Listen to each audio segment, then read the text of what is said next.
नाज़रीन, ये वो चेहरा है जिसे आपने पिछले कुछ अरसे में बार बार स्क्रीन पर देखा होगा, मगर इंटरेस्टिंग बात यह कि इससे पहले दुनिया इस नाम से तकरीबन नावाकिफ थी। नाम है इब्राहिम जुल्फ़िकारीन, एक ऐसा नाम जो अचानक उभरा और फिर देखते ही देखते इजराइल के लिए एक डरावना ख्वाब बन गया।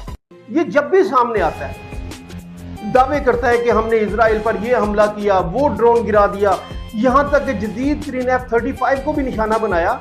हैरान कुन बात यह है कि उसके अक्सर दावे बाद में किसी ना किसी शक्ल में दुरुस्त साबित होते।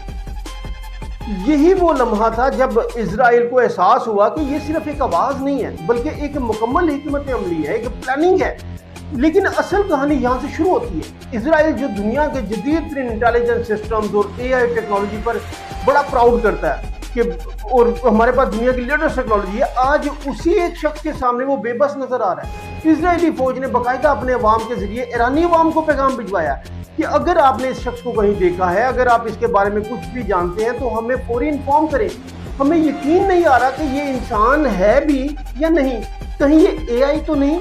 सोचिए, एक रियासत जो खुद को टेक्नोलॉजी का बादशाह समझती है, वो एक शख्स की हकीकत जानने के लिए अवाम से मदद मांग रही है। ये सिर्फ तलाश नहीं, ये बेबसी का एतराफ है।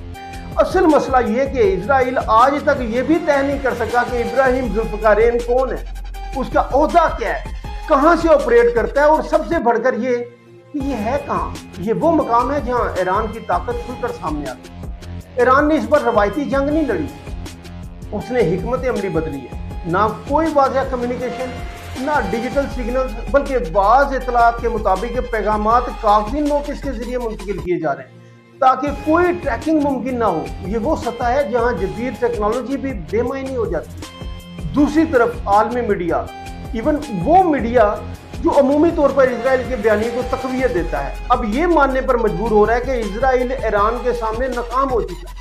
ग्रेटर इजराइल जैसे हिकमत अमली जो खित्ते में बालादस्ती का ख्वाब थी, अब एक बिखरता हुआ ख्वाब लग रही है।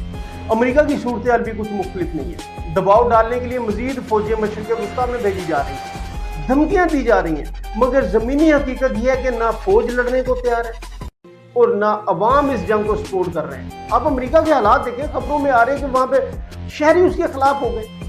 अंदरूनी सतह पर इख्तलाफात, मुआशी दबाव और आलमी तनकीद, ये सब मिलकर अमेरिका को भी मुश्किल पोजीशन में ले आए।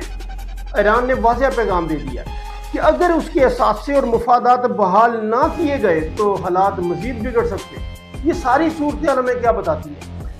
ये सारी सूरत हाल देखकर ये एहसास होता है कि जंग सिर्फ हथियारों से नहीं जीती जाती, बल्कि हिकमत अमली, नफसियाती बर्तरी और मालूमात की जंग असल फैसला करती है। और इस वक्त ऐसा लगता है कि ईरान ने यही मैदान अपने नाम कर लिया। इब्राहिम जुल्फ़िकारीन सिर्फ एक शख्स नहीं रहा, वो एक अलामत बन चुका है। ऐसी अलामत जो इजराइल के असाब पर सवार है, एक वन मैन आर्मी जो नजर ही नहीं आती मगर असर छोड़ जाती है।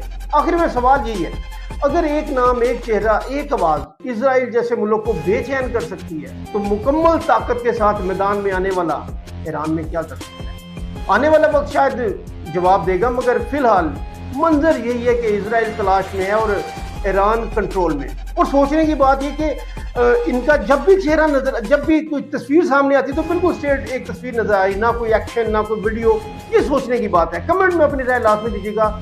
जिन दोस्तों को वीडियो अच्छी लगी हो लाजमी शेयर कीजिएगा, और जो दोस्त हमारे चैनल पर नए, चैनल को लाजमी सब्सक्राइब कीजिएगा ताकि डेली आपको अपडेट्स मिलती है।